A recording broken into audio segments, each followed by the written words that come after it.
إن الحمد لله نحمده ونستعينه ونستغفره ونعوذ بالله من شرور أنفسنا ومن سيئات أعمالنا من يهد الله فلا مضل له ومن يضلل فلا هادي له أشهد أن لا إله إلا الله وحده لا شريك له وأشهد أن محمدا عبده ورسوله أما بعد فإن خير الحديث كتاب الله وخير الهدي هدي محمد صلى الله عليه وآله وسلم وشر الأمور محدثاتها وكل محدثة بدعة وكل بدعة ضلالة أما بعد فأعوذ بالله السميع العليم من الشيطان الرجيم من همزه ونفخه ونفثه بسم الله الرحمن الرحيم فلا وربك لا يؤمنون حتى يحكموك فيما شجر بينهم ثم لا يجدوا في أنفسهم حرجا مما قضيت ويسلموا تسليما رب اشرح لي صدري ويسر لي عمري واحلل عقدة من لساني يفقه قولي رب زدني علما سبحان ربك رب العزة عما يصفون وسلام على المرسلين والحمد لله رب العالمين. حضرات،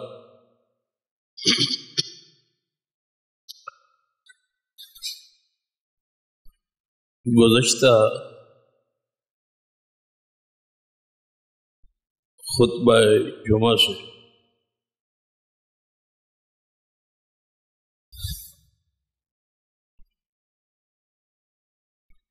ایک عنوان، ایک موضوع شروع کیا گیا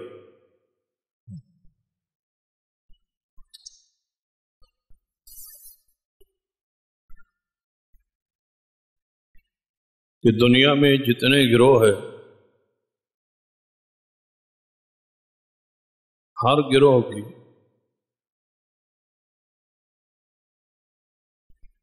کچھ اچھی اوصاف ہوتی،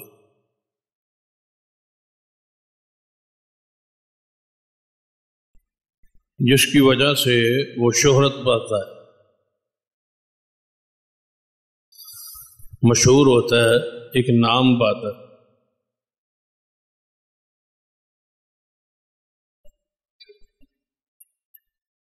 تقریباً ہر شخص کے حوالے سے بھی اور ہر گروہ کے حوالے سے بھی یہ بات کہی جا سکتی، اور اسی طرح کئی گروہ ایسے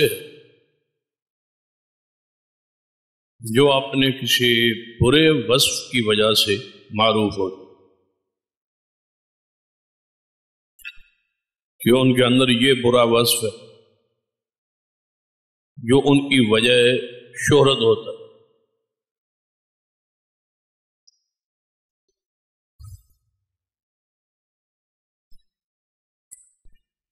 اسی طرح اہل الحدیث بھی ایک مسلک، ایک منہج اور ایک گروہ ہے جو اپنے بعض اوصاف کی وجہ سے مشہور ہے، معروف۔ کچھ عقائد اور مسائل ایسے جو اہل الحدیث کو باقی گروہوں سے ممتاز کر۔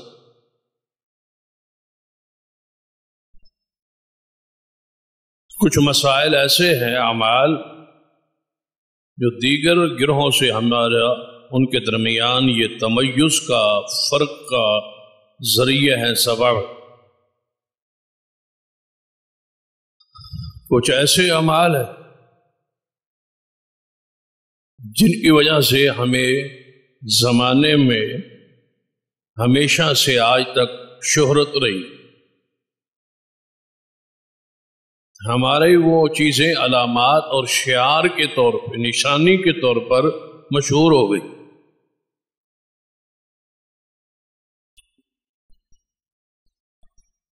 وہ جتنی بھی علامات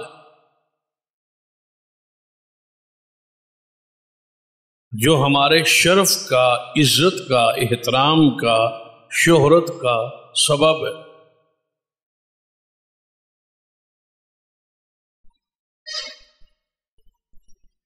وہ اللہ تبارک و تعالی کی رحمت اور فضل سے ان پر دلائل اس قدر مضبوط ہے کہ صدیاں بیت گئی، کسی ایک مسئلے میں جو ہمارا وجہ شہرت ہے، جو ہمارا امتیازی مسئلہ ہے، اس پر دلائل کی روشنی میں مغلوب نہیں کیا جا سکتا۔ صدیوں سے مسائل چل رہے، لیکن دلائل کی قوت، دلائل کی پختگی، دلائل کی صراحت اور وضاحت، اور دلائل سے حقیقی مراد وہی ہے آج تک جو کئی سو سال سے لے کر آج تک جاری ہے اور ساری ہے۔ محدثین بھی ان مسائل میں دلائل کی روشنی میں غالب رہے، اور ہم بھی اس غلبے کا ایک حصہ اور ذریعہ۔ دلائل پختہ تھے، دلائل مضبوط تھے، اور وہ کتاب و سنت کے عین مطابق تھے، اللہ اور اس کے رسول کی مراد کے مطابق۔ یہی وجہ ہے کہ وہ دلائل آج تک اپنی جگہ پر اور وہ مسئلہ اپنی جگہ پر قائم۔ آپ دیکھیں گے کہ کئی فرق ایسے، کیا گروہ ایسے جن کے پاس اپنے اعمال، عقائد پر دلیل نہیں ہوتی،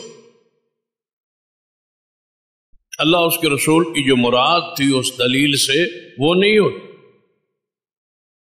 لیکن اپنے مسلک کو کسی نہ کسی انداز میں ثابت کرنے کے لیے وہ اشاروں کا، کنایوں کا، یا اپنی اجتہاد کا، اپنے قیاس کا، اپنی مرضی کا استدلال کر کے اس پر قائم ہے اور ضد پر قائم۔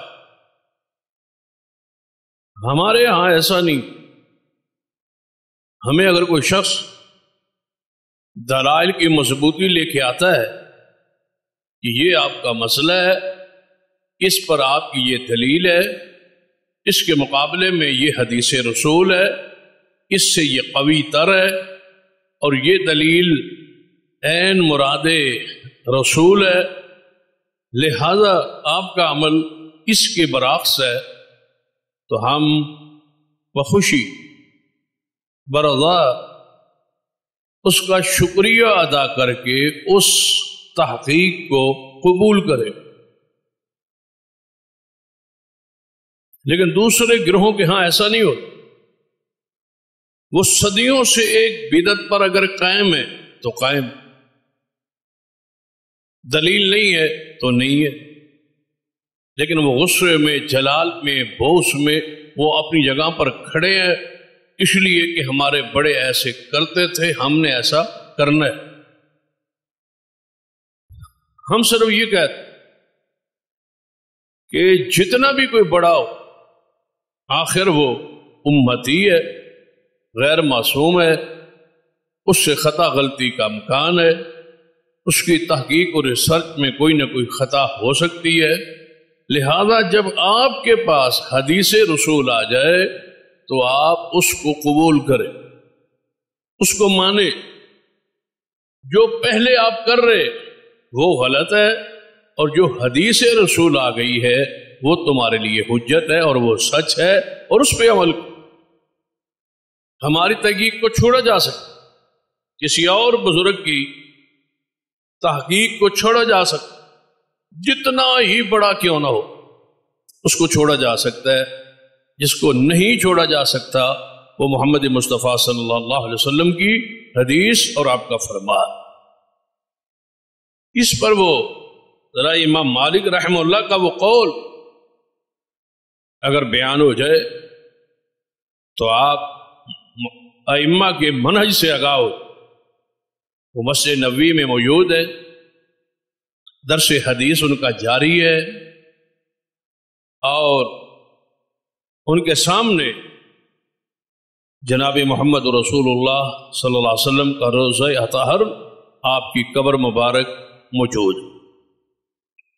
وہ کیا فرماتے ہیں کہ ہر شخص کا قول، فرمان، فتویٰ لیا جا سکتا ہے اور چھوڑا جا سکتا ہے، لیا بھی جا سکتا ہے، چھوڑا بھی جا سکتا ہے۔ صرف ایک ہستی و شخصیت ہے جس کے فتوے اور فرمان اور قول کو لیا تو جا سکتا ہے، چھوڑا نہیں جا سکتا۔ وہ کون ہے؟ آپ نے حضور کی قبر کی طرف اشارہ کر کے فرمایا، یہ ہے وہ شخصیت جو اس قبر میں آرام فرما رہے، یہی وہ ہستی ہے جن کی بات کو لینا ضروری ہے، چھوڑنا جائز نہیں۔ یہ ہے شروع سے لے کر آج تک محدثین کرام کا مسلک اور منہج، اور اس گروہ آل الحدیث کا یہ منہج شروع سے لے کر آج تک۔ ہم آج سے لے کر پیچھے کی طرف چلتے جائیں، اور اس پر بھی انشاءاللہ میں کوشش کروں گا ایک آدھ خطبہ ایسا آئے کہ آپ کے سامنے آج سے لے کر رسول اللہ صلی اللہ علیہ وسلم تک صدی بصدی اس گروہ آل الحدیث کا وجود اور شخصیات کا تذکرہ ایک دفعہ پھر ہو جائے، تاکہ آپ کے علم میں یہ بات ہو کہ کوئی صدی، کوئی زمانہ نبی علیہ السلام سے لے کر آج تک ایسا نہیں آیا جس زمانے میں یہ گروہ اور یہ عقیدہ موجود نہ ہو۔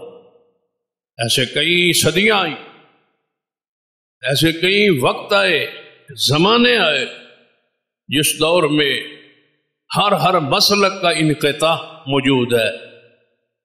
کوئی شخص ایسا نہیں ہے جو منبر پر پوری بصیرت اور پورے یقین کے ساتھ یہ کہہ سکے کہ ہمارے اور رسول اللہ صلی اللہ علیہ وسلم کے درمیان کوئی توڑ اور کوئی انقطاع نہیں ہے۔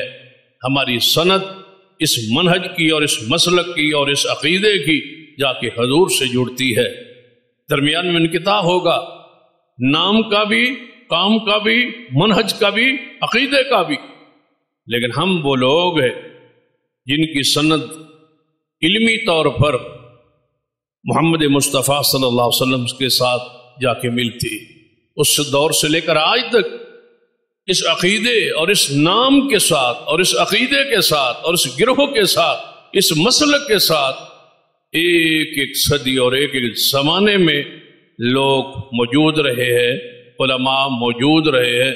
کوئی صدی ایسی نہیں گزری 14-15 صدیوں میں جس میں اس گروہ کا وجود نہ ہو اور اس کی دعوت کا وجود نہ ہو۔ اس پر باس آئندہ کسی خطبے میں انشاءاللہ اسی موضوع کے تحت جو چل رہے ہیں آئے گی۔ آج وہ گزشتہ خطبے کا جو تسلسل ہے ذرا اس کو آگے بڑھا دیں۔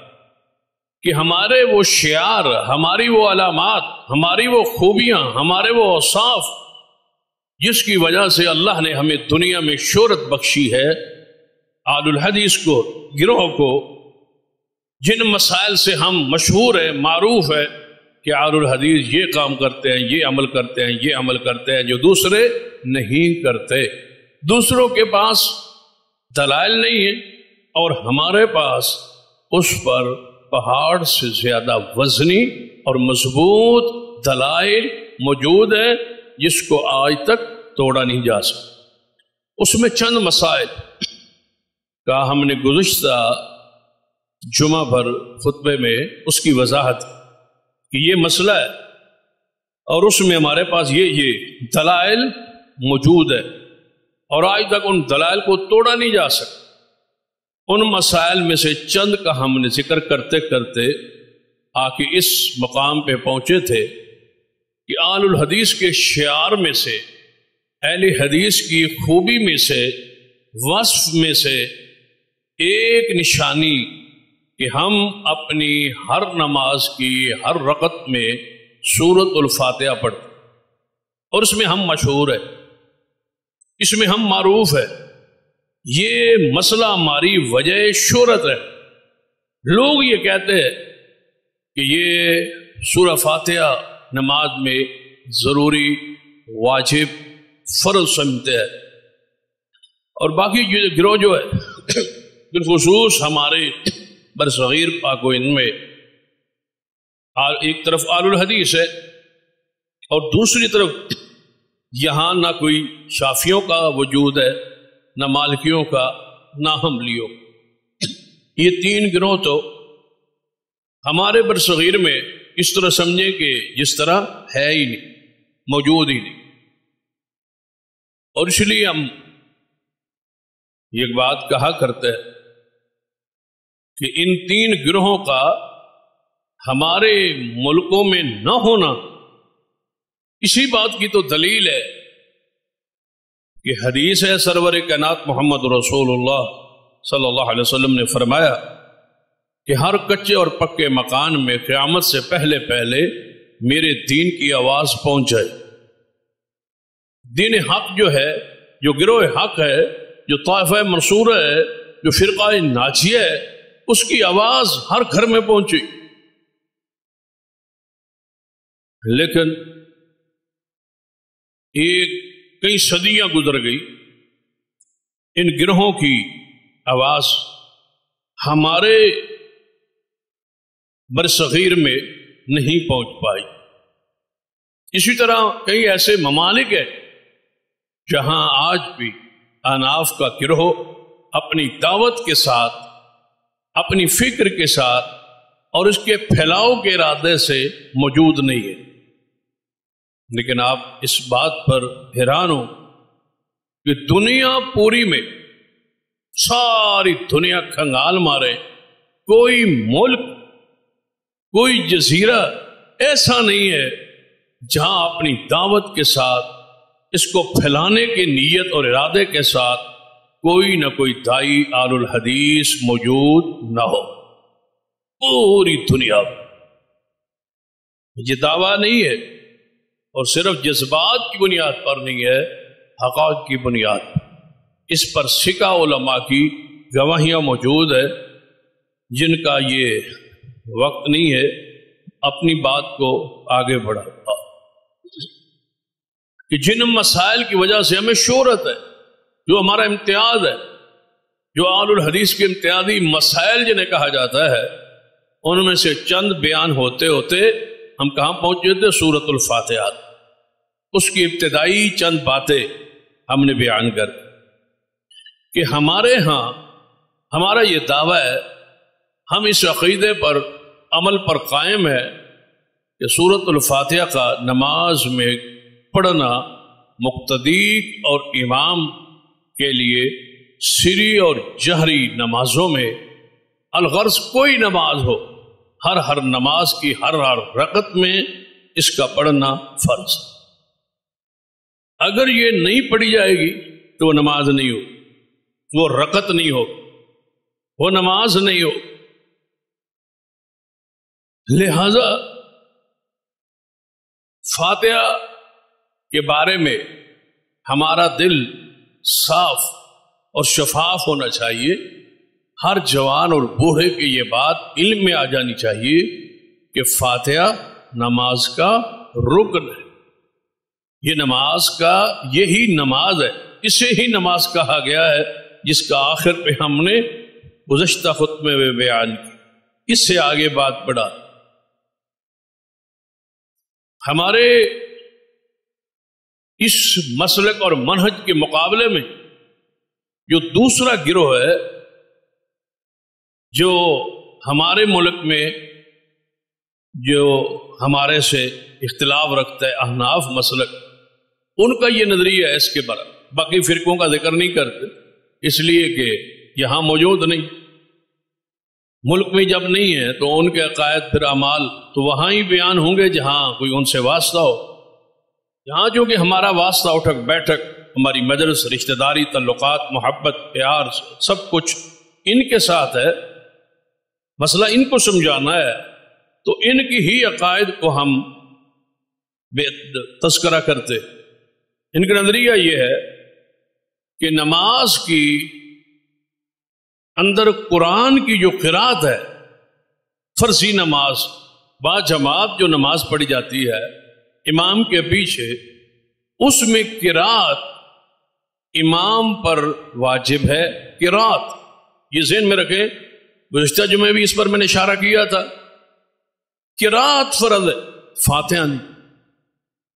مطلقاً قرات یعنی قرآن پاک کی کہیں سے کوئی آیت پڑھ دی جائے، امام پڑھ دے تو نماز ہو جائے گی. بہتر افضل یہ ہے کہ آسان سورت الفاتحہ پڑھ لی جائے. اگر نہ بھی پڑھی جائے، کہیں سے بھی پڑھا جائے تو نماز ہو جائے. یہ عقیدہ ہے. عمل اس کے برعکس کیوں ہے کہ ہر امام ان کا پھر فاتحہ ہی کیوں پڑھتا ہے؟ یہ مشہور ہو جانے کی وجہ سے، معروف ہو جانے کی وجہ سے، یا کم از کم ہمارے جو دلائل فاتحہ پڑھنے کے اتنے وزنی تھے کہ ان کو رد کیا ہی نہیں جا سکتا تھا، تو یہ فاتحہ امام پڑھنے بالتواتر شروع ہو گئے کہ ہم پڑھیں تاکہ لوگوں کو یہ نہ کہا جا سکے کہ ہم بالکل فاتحہ پڑھتے ہی نہیں. اس لیے انہوں نے ائمہ کو کہہ دیا کہ آپ سورت فاتحہ ضرور اونچی پڑھ دیا کریں. اور اس پر بھی کئی مثالیں موجود ہے کہ جب یہ سری نماز پڑھتے ہیں، امام ہو یا مقتدی ہو، تو کئی مرتبہ اپنی فقہ پہ عمل کرتے ہوئے یہ کوئی سورت پڑھ کے نیچے چلے جاتے. اب دیکھیں ان کی قیام کی بعض دفعہ کیفیت ایسی ہوتی ہے جیسے انہوں نے فاتحہ نہیں پڑھی.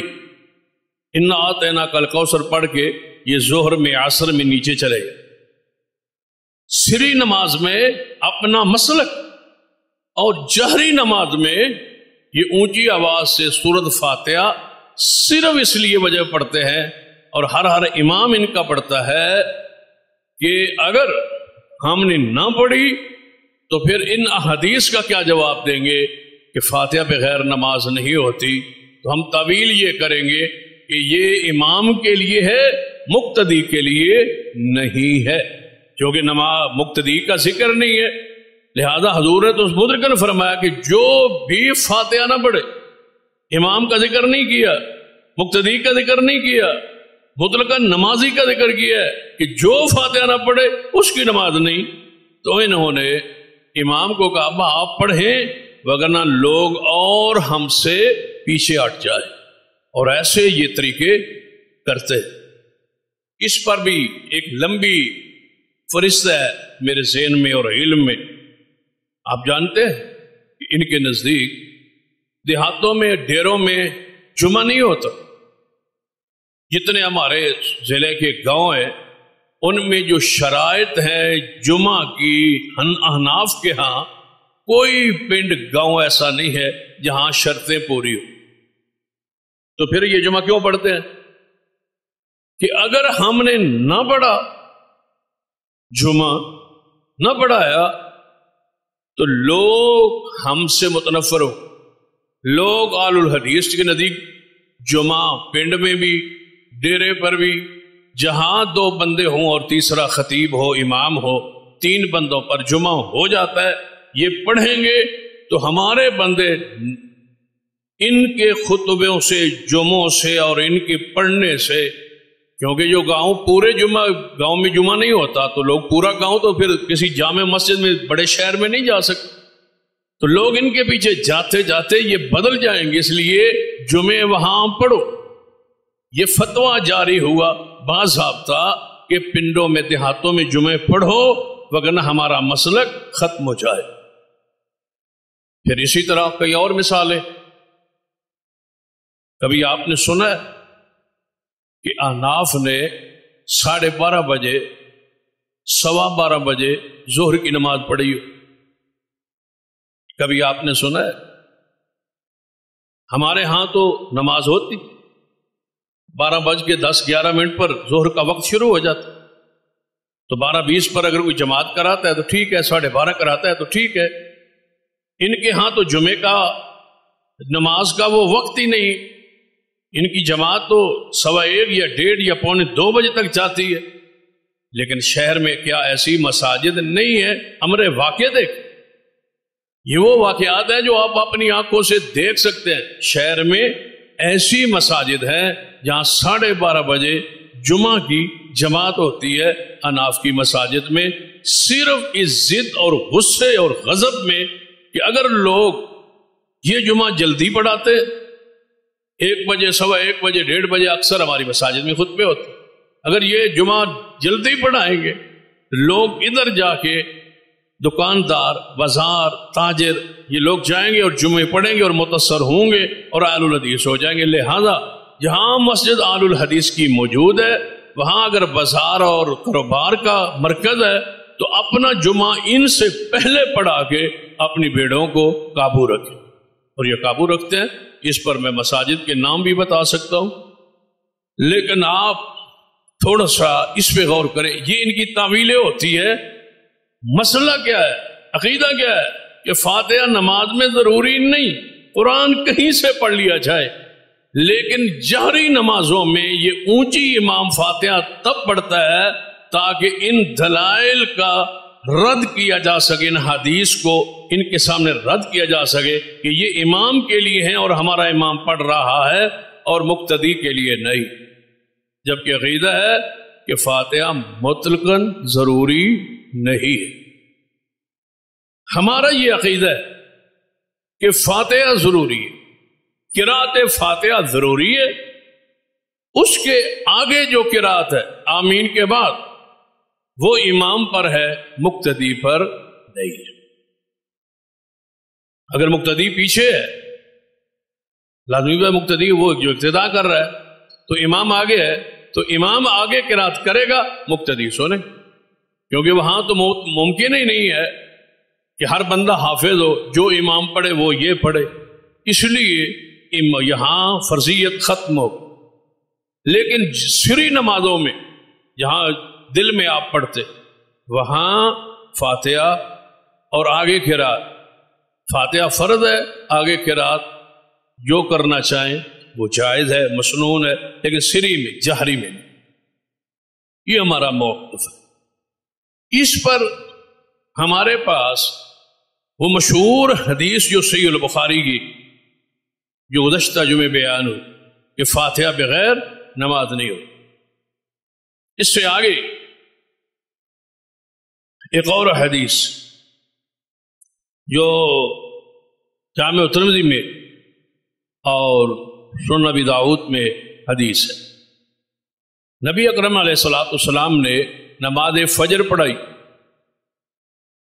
اور فجر کی نماز جاری ہوئی، حضور نے فجر کی نماز پڑھائی۔ دوران نماز پیچھے صحابہ کرام کے قرآن پڑھنے کی آوازیں آئیں، اور آپ جانتے ہیں کہ جب امام قرآن پڑھ رہا ہو پیچھے بھی کسی کی آواز آ رہی ہو تو امام پر پڑھنا مشکل ہو جائے۔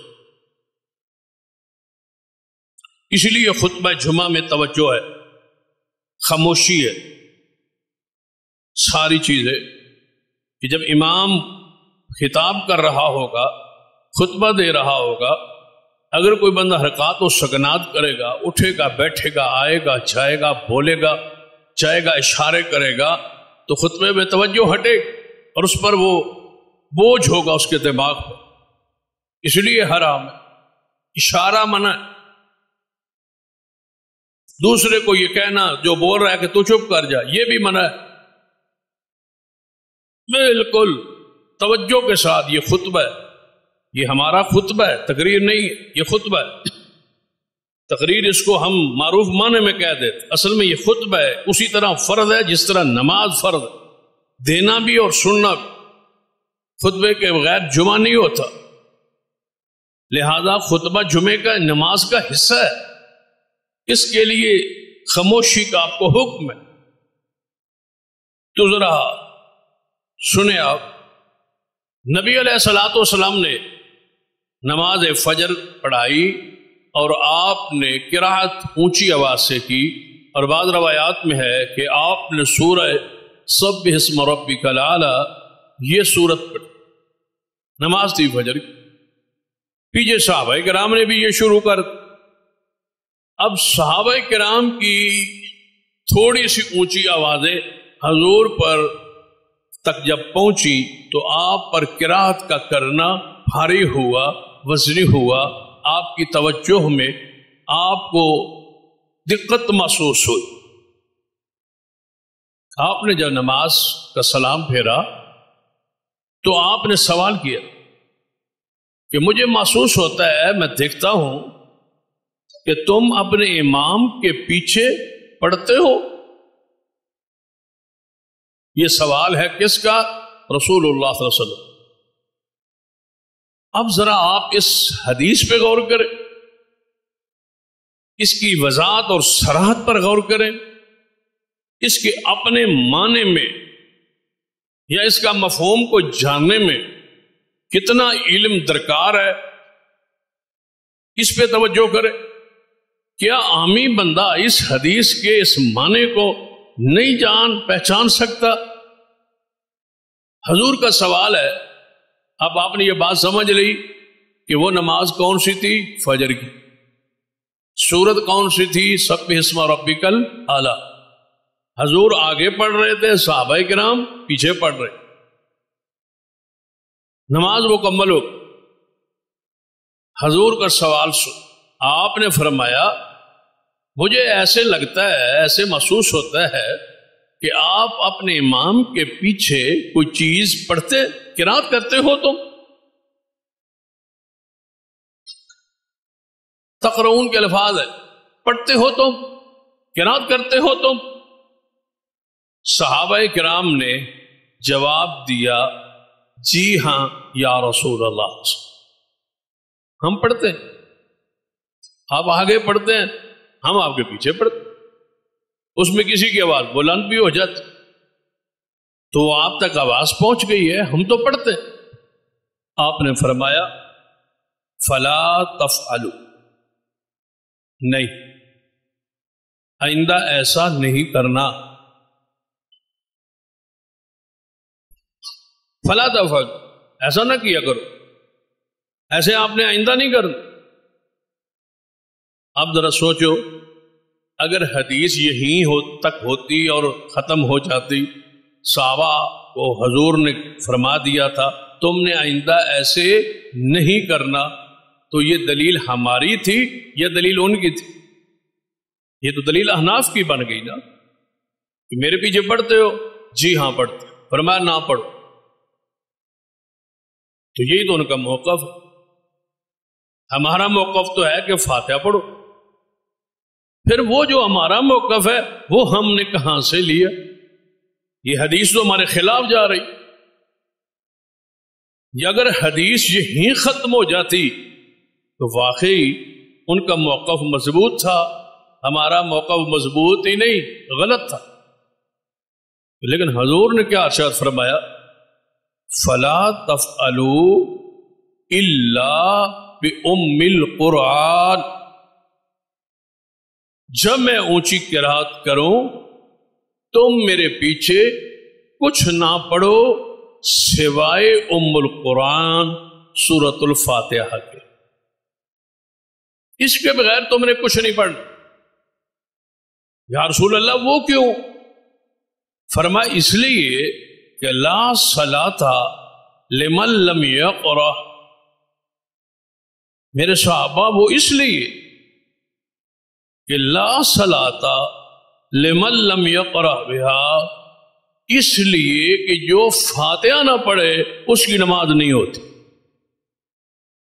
آپ بتاؤ کتنا علم چاہیے اس حدیث کو سمجھنے کو؟ کیا یہ حدیث اپنے معنی میں، مفہوم میں، ہمارے عقیدے میں، ہمارے عمل میں کیا مضبوط اور واضح اور صریح دلیل ہے یا نہیں؟ نماز جاری ہے، مسجد نبوی میں ہے، حضور پڑھا رہے ہیں، صحابہ مقتدی ہے، صحابہ نے پیچھے پڑھا ہے، حضور نے بعد میں روک کے فرمایا فاتحہ پڑھنی ہے، اس کے بغیر نماز نہیں۔ کن کو؟ مقتدیوں کو، صحابہ کو۔ ساتھ یہ بھی فرمایا جو نہ پڑھے اس کی نہیں ہوتی نماز۔ تو مزید آپ کو کون سا فتویٰ؟ اس لیے تو ہم کہتے ہیں کہ ہمارا یہ شعار ہے کہ جو ہمارا امتیازی مسئلہ ہے وہ اتنا مضبوط ہے کہ اس کو توڑا نہیں جا سکتا، اتنا مضبوط جو ہمارا امتیازی، جس میں ہم ممتاز ہیں، جس میں ہم الگ ہیں، جس میں دوسرے اور ہمارے درمیان ایک تمیز، ایک فرق ہے، وہ نہیں کرتے ہم کرتے ہیں، وہ اتنا مضبوط ہوتا ہے اس کو توڑا نہیں جا سکتا، اتنا واضح دلائل میں۔ ایک اور حدیث یہ السنن الکبریٰ للبیہقی میں، امام بیہقی رحمۃ اللہ علیہ کتاب ہے کتاب القراءت، اس میں یہ حدیث ہے۔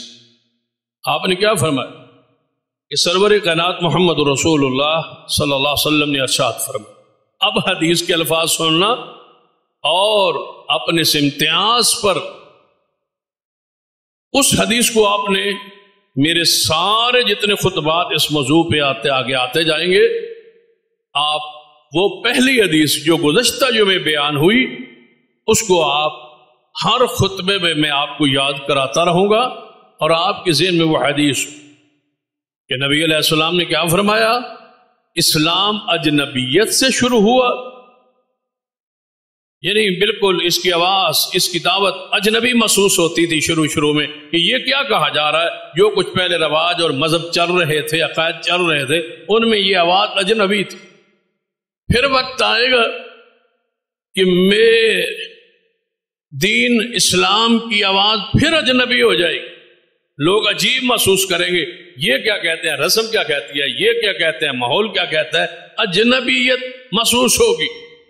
پھر حضور نے فرمایا توبہ للغرباء، یہ ہے ہمارے سارے خطبات کا موضوع اور عنوان، توبہ للغرباء۔